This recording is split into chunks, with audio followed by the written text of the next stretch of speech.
7-8 மாசமா காவல்துறை அரசாங்கத்திட கண்ணில் மண்ணை தூவி போட்டு தப்பிச்சு திரிஞ்ச இசாரா செவ்வந்தி அக்காவை நேபாளம் நாட்டில் வச்சு கைது பண்ணியிருக்காங்க. நேபாளம் நாட்டு வரைக்கும் தப்பிச்சு போயிருக்காங்க. அவங்களோட சேர்த்து இன்னும் ஒரு 4-5 பேரையும் கைது பண்ணியிருக்காங்க. அவங்க எல்லாரையுமே இன்றைக்கு இரவைக்கு நாட்டுக்கு கொண்டு வந்துருவாங்க.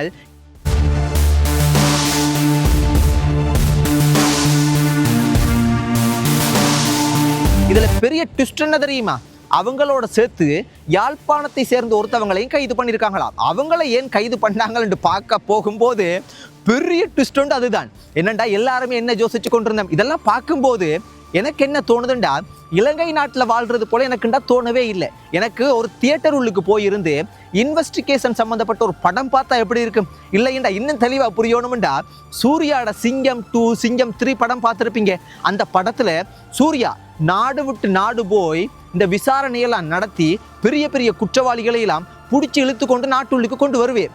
அதே போலதான் இருக்கு அனுரவினுடைய அரசாங்கத்தில் நடக்கிறத பார்க்கும்போது இப்போது என்ன நடந்தது, எப்படி இசாரா செவ்வந்தி அக்கா தப்பிச்சாங்க, எப்படி இசாரா செவ்வந்தி அக்காவுக்கு யாழ்ப்பாணத்தை சேர்ந்த ஒருத்தவங்க உதவி செய்தாங்க, எல்லாமே தொடக்கத்திலிருந்து தெளிவா முழுமையா சொன்னாதான் உங்களுக்கு புரியும். சில நேரத்துக்கு சில பேர் பார்க்கும்போது இலங்கை நாட்டில் இல்லாம இந்தியா நாட்டில இருந்து சில பேர் தமிழாக்கள் பார்த்தனீங்கடா அடியும் தெரியாம நுனியும் தெரியாம இருக்கக்கூடாது தானே. அதனால தெளிவா உங்களுக்கு தொடக்கத்துல இருந்து சொல்றேன்.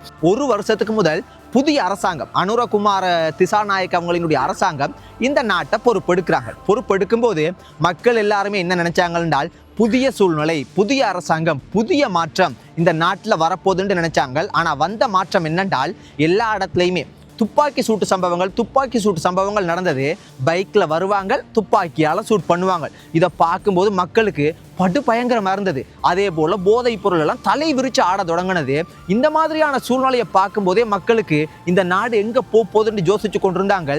அந்த சூழ்நிலையில் நீதிமன்றம், அரசியல்வாதியோ அரசாங்கமோ சாதாரண மக்களோ காவல்துறையோ யாராக இருந்தாலும் அவங்களுக்கு அநீதி இழைக்கப்பட்டா நீதியை பெற்றுக்கொள்கிற கடைசி இடம் நீதிமன்றம். அந்த நீதிமன்றத்துக்கு உள்ளுக்கே துப்பாக்கியால் சூட் பண்ணி போட்டு எல்லாரையுமே மிரட்டிட்டு அந்த குற்றவாளியை மிறந்து போயிட்டே தப்பிச்சும் போயிட்டாங்க. துப்பாக்கியால் சூட் பண்ணவங்களை அன்றைக்கோ அடுத்த நாளோ கைது பண்ணிட்டாங்க. ஆனால் அது சம்பந்தப்பட்ட விசாரணையெல்லாம் செய்யும்போது அந்த துப்பாக்கி என்னண்டு காவல்துறை, இராணுவம், பாதுகாப்பு சம்பந்தப்பட்ட உயர் அதிகாரிகள் இவ்வளோத்தையும் கடந்து ஒரு நீதிமன்றத்துள்ளுக்கு என்னென்னு துப்பாக்கியை கொண்டு போக முடியும்? இந்த விசாரணையில் வெளிவந்தது பெரிய ஒரு சட்ட புத்தகம். அந்த சட்ட புத்தகத்துக்கு உள்ளுக்கு துப்பாக்கியை கணக்காக வெட்டி உள்ளுக்கு மறைச்சி வச்சு, அதுவும் ஒரு பெண் ஒருத்தவங்க உள்ளுக்கு கொண்டு போயிருக்காங்கன்ற விசாரணைகளில் விஷயம் வெளியே வந்தோடனே அந்த பெண் யாருண்டா, அவங்க தான் நேபாளம் நாட்டில் கைது செய்யப்பட்ட இசாரா செவ்வந்தி அக்கா. அவங்கள தேடுறாங்க. எல்லாருமே என்ன யோசிச்சோம், எல்லாருமே காவல்துறை உட்பட நாங்கள் எல்லாருமே யோசிச்சது ஒன்று கொழும்புல தங்கி இருந்திருப்பாங்க, இல்லாட்டி கொழும்புல எங்கேயாவது மறைஞ்சிருப்பாங்க, இல்லாட்டா கொழும்பு அண்டி சிங்கள மொழி பேசக்கூடிய ஏதாவது பிரதேசங்கள் இருப்பாங்கன்னு தான் யோசித்தோம். ஒரு கட்டத்தில் தேடி இசாரா செவ்வந்தி அக்காவை கைது பண்ணையில் அவங்கள போல இருக்கிற நிறைய பேரை கைது பண்ண தொடங்கினாங்க. அதனால எதிர்கட்சிகள், அரசியல்வாதிகள், மக்களே கடுமையான விமர்சனம். அனுரகுமார் திசாநாயக் அவங்களினுடைய அரசாங்கத்துக்கு கடுமையான விமர்சனம் வந்தது. ஆனால் எல்லாத்தையுமே பொறுமையாக அவங்களும் ஏற்றுக்கொண்டு இருந்து கொண்டு அவங்களே ஒரு கட்டத்தில் சொல்லிட்டாங்க, துபாய்க்கு கூட அவங்க தப்பிச்சு போயிருக்கலாம் என்று சொல்லிட்டாங்க. இலங்கை நாட்டில் இருக்கிறதுக்கான சந்தர்ப்பம் இல்லைண்டு. ஆனால் என்ன நடந்திருக்குண்டா, இவங்கள் அங்கிருந்து எங்கே தப்பிச்சு வந்திருக்காங்கன்ற அந்த சம்பவம், துப்பாக்கி சூட்டு சம்பவம் நடந்து சரியாக 3வது 4வது நாளில் யாழ்ப்பாணத்துக்கு வந்திருக்காங்க. இதை யாருமே எதிர்பார்க்க இல்லை. ஏன் யாழ்ப்பாணத்துக்கு வந்திருக்காங்கடா, யாழ்ப்பாணத்தில் இருக்கிற ஒரு டீம் ஒன்று இவங்களுக்கு இருக்குது. அந்த நபர்கள் இந்த குற்ற செயல்கள் இவங்களுக்கு கடுமையாக உதவி செய்கிற, கடுமையான டீலிங், கடுமையான நெருங்கிய சில விஷயங்கள் ஈடுபடுறார்கள். அவங்கள் உதவி செய்து அவங்க என்ன உதவியோட யாழ்ப்பாணம் வந்திருக்காங்க. யாழ்ப்பாணம் கிட்டத்தட்ட 60 65 லட்சம் ரூபாய் பணத்தை செலவழிச்சு யாழ்ப்பாணம். இன்னொன்று சந்தேகம் வராது, யார் அந்த நேரத்தில் பயங்கர ஒரு நியூஸாக போனது, யார் பார்த்தாலும் உடனே சொல்லிடுவாங்க. ஆனால் யாரும் ஏன் சொல்ல இல்லைடா, இசாரா செவ்வந்தியை பார்த்தா எனக்கே தொடக்கத்தில் தோணுச்சு, ஒரு தமிழ் பெண் மாதிரி இருக்கிறாங்களே, ஒரு தமிழ் அக்கா மாதிரி தானே பார்க்க இருக்கிறாங்கன்ட்டு.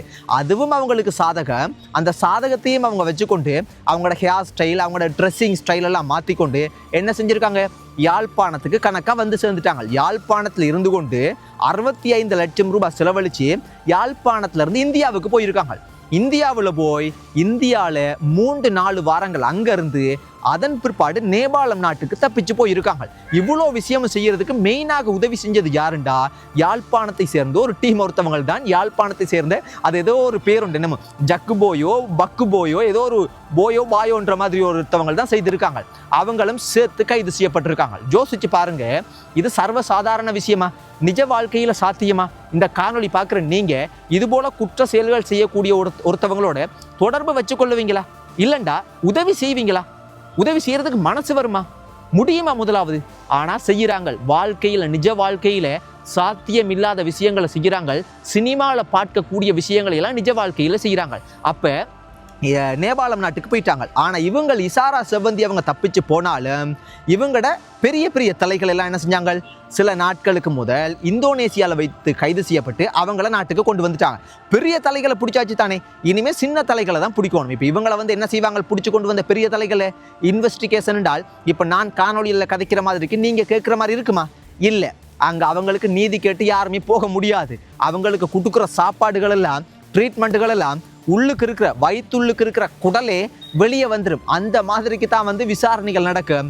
அவங்க என்ன சொல்லுவாங்க, இசாரா செவ்வந்தி அவங்க அங்கே போவாங்க, இங்கே போவாங்க, அங்கே போயிருப்பாங்க, இங்கே போயிருப்பாங்க, இவ்வளோ விஷயங்கள் எதையும் சொல்லுவாங்க.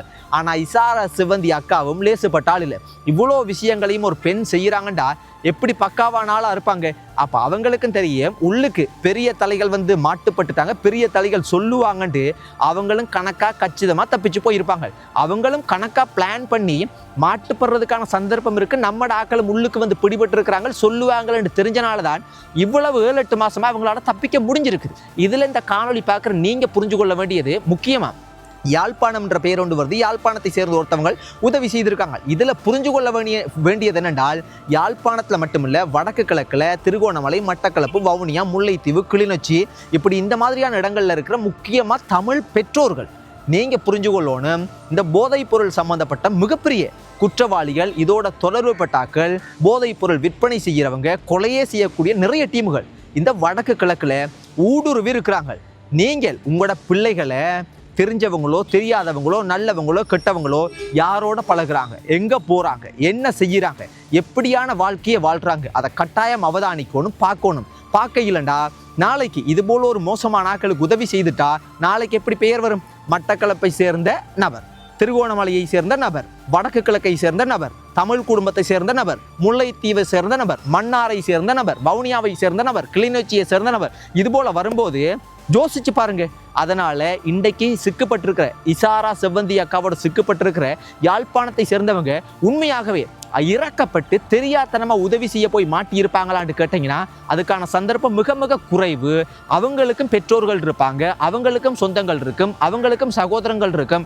அவங்க எல்லாம் பார்க்கும்போது அந்த விஷயத்தை எவ்வளோ கவலைப்படுவாங்க, எவ்வளோ துன்பப்படுவாங்க, எவ்வளோ மோசமான விஷயம். அதனால நான் என்ன சொல்ல வரேன் என்றால், இந்த விஷயத்துல இருந்து கற்றுக்கொள்ள வேண்டியது நீங்கள், நான் உட்பட எல்லாருமே, பிள்ளைகள் எங்க போறாங்க, என்ன பண்றாங்க, என்ன செய்யறாங்க.